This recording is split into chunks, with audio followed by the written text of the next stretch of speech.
무릎이 아프면 바로 주사부터 생각하시나요? 일단 주사 한 대 맞으면 괜찮아진다던데. 그런데 정말 무릎 주사가 답일까요? 주사는 통증을 빠르게 완화하는데 도움을 줄 수 있습니다.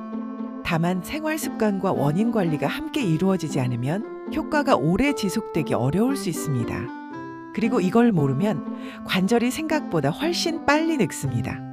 많은 분들이 연골이 다 닳아서 아픈 거 아니야? 이렇게 생각합니다. 하지만 실제로는 염증 반응으로 인한 통증인 경우가 많습니다. 관절 안에 염증이 생기고 활액 기능이 떨어지고 주변 근육이 약해지면서 통증이 시작됩니다. 주사는 이 염증으로 인한 통증을 일시적으로 줄여주는 역할을 합니다. 하지만 체중은 그대로, 근육은 부족한 상태, 최악의 습관은 그대로라면 통증은 반복될 가능성이 큽니다. 그래서 주사 맞기 전에 먼저 체크해야 할 게 있습니다. 무릎 아픈데 운동하면 안 되죠?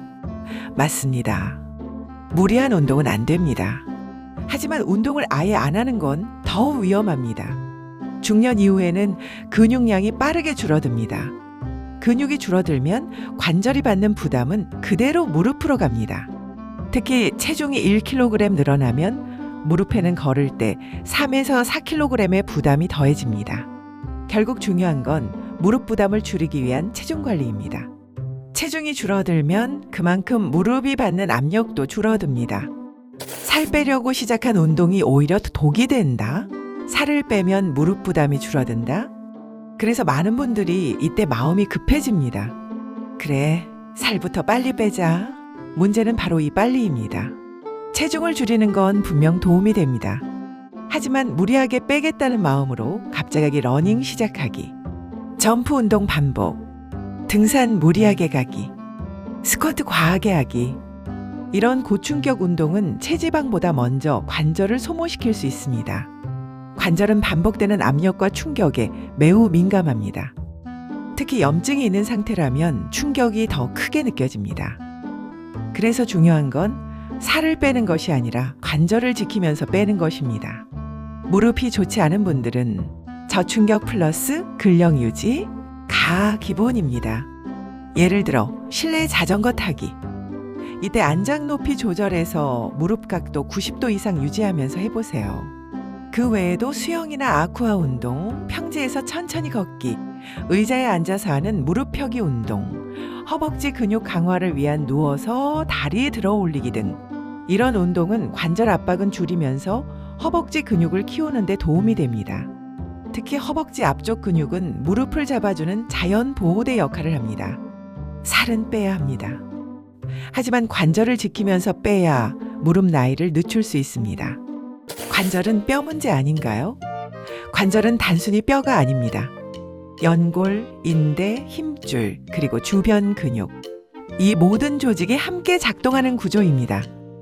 그런데 중년 이후 식단을 보면 단백질 섭취가 생각보다 많이 부족합니다. 단백질이 부족하면 근육은 물론이고 결합 조직의 회복력도 떨어집니다. 관절이 빨리 늙는 이유 중 하나가 바로 이 부분입니다. 그래서 칼슘만 챙길 게 아니라 단백질과 관절 구성 성분에 대한 영양 관리가 필요합니다. 인대, 힘줄, 근육까지 모두 단백질 기반 조직이기 때문에 중년 이후에는 단백질 섭취가 정말 중요합니다. 그렇다면 단백질이 많은 음식은 무엇이 있을까요? 흔히 알려진 건 계란, 두부, 닭가슴살, 생선 같은 음식들입니다.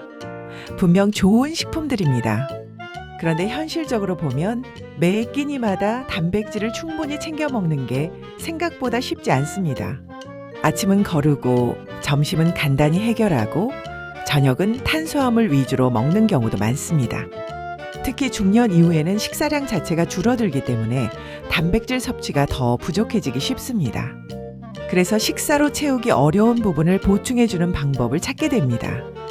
이때 주목할 수 있는 식재료 중 하나가 철갑상어입니다. 철갑상어는 연골과 결합 조직이 발달한 어종으로 알려져 있고 고단백 식재료로도 잘 알려져 있습니다. 특히 관절 구성 성분으로 알려진 콘드로이친 등을 함유하고 있다는 점에서 중년 보양식으로 관심을 받습니다. 물론 식단이 기본입니다. 하지만 바쁜 일상에서 단백질과 관절 관련 영양을 보완하고 싶다면 이런 고단백 식품을 하나의 선택지로 고려해 볼 수 있습니다. 요즘은 철갑상어를 간편하게 섭취할 수 있도록 즙 형태로 나온 제품들도 있습니다. 다만 철갑상어즙이라고 해서 모두 같은 원료와 품질은 아닙니다. 철갑상어는 사육기간과 환경에 따라 원료의 특성이 달라질 수 있기 때문입니다. 예를 들어 성장 기간이 충분히 확보된 개체를 사용했는지 어떤 환경에서 길러졌는지에 따라 차이가 날 수 있습니다. 강복자 블랙 숙성 철갑상어즙은 10년 이상 자란 러시아산 철갑상어 원료를 사용해 원료의 밀도와 품질에 신경을 썼습니다. 또한 지리산 청정 자연 환경에서 150m 지하 안반수로 관리한 원료를 사용해 안정적인 사육 환경을 갖춘 점도 특징입니다. 그리고 한 가지 더, 물로 희석하는 대신 엄선한 과채소를 함께 배합해 영양은 더 보완하고 특유의 비린 맛은 줄여 보다 산뜻하게 즐길 수 있도록 설계했습니다. 관절 관리는 결국 꾸준함입니다. 그래서 좋은 원료를 부담 없이 간편하게 지속할 수 있는 형태인지도 중요합니다. 관절은 밖에서 붙이는 게 아니라 안에서 관리하는 기관입니다. 무릎 주사를 맞기 전에 체중은 관리되고 있는지, 근육은 유지되고 있는지, 단백질 섭취는 충분한지 이 세 가지를 먼저 점검해 보세요. 그리고 관절도 결국 체력이라는 걸 기억하셔야 합니다. 주사는 통증에 도움이 되기도 합니다. 하지만 관절의 노화를 멈추지 못합니다. 관절은 소모품이 아닙니다. 관리하는 기관입니다. 무릎이 보내는 신호를 그냥 넘기지 마세요. 주사 맞기 전에 먼저 생활을 점검하세요. 오늘 소개해드린 제품은 고정 댓글에서 확인하세요. 감사합니다.